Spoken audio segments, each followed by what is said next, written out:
ভারতের যারা মোদির গেরুয়া পুট্টি চোখে লাগায়া আর কানে বাইন্দা আপনার গান্ধীজির নীতি ধারণ করছে যে আমরা খারাপ কিছু দেখবো না, খারাপ কিছু শুনবো না, তবে খারাপ কিছু বলবো, এটা বাদ দিছে। দিয়া মনে করেন চোখ বন্ধ করে চলতেছে। এরা হয় কি জানে যে এদের যে মাতা গরু, সেই গরুর মাংস রপ্তানিতে ভারত হলো বিশ্বের দ্বিতীয়। প্রথম ব্রাজিল, ভারতের আছে দ্বিতীয়।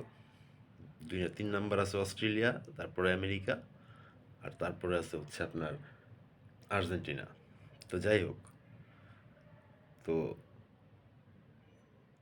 এই যে এত এত মাংস, যেটা মনে করেন গত 2023-24 সালে আপনার 31,10,000 মেট্রিক টন গোস্ত তারা মনে করেন মিডল ইস্টে এক্সপোর্ট করছে।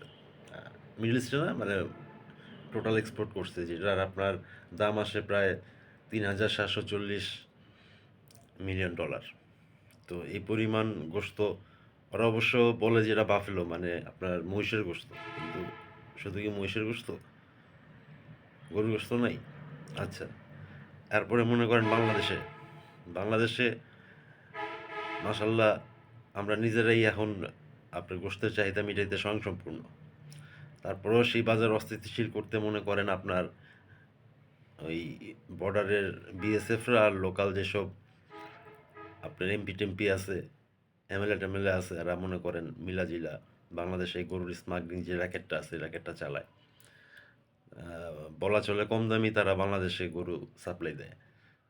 এতে করে যেটা হয় সেটা হইতেছে, প্রথমত হয়তো এর মাধ্যমে রোগটুকু ঢুকাই দিতে পারে এক, আর দ্বিতীয়ত যথেষ্টই কম দাম, যেটা আমাদের নর্মাল দেশীয় গরু থেকে দাম অনেকটাই কম। এবং সেই কারণে বর্ডার এরিয়ার লোকজন যারা আছে তারা মনে করেন লিগ্যাল মনে করে জিনিসটা কিনাই না, মার্কেটিং করে বাজারে, মুহূর্তেই একদিনের মধ্যে মনে করেন সারা বাংলাদেশে ছড়া যায় জিনিসগুলা, যেহেতু ব্ল্যাকের মাল।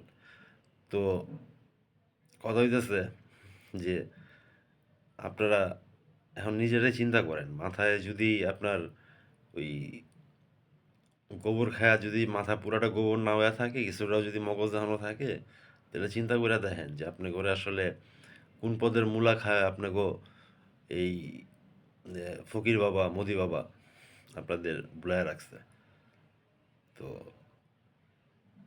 এটা দেখার দায়িত্ব আপনাদের নিজেদেরই। আমরা নতুন করে কি বলবো?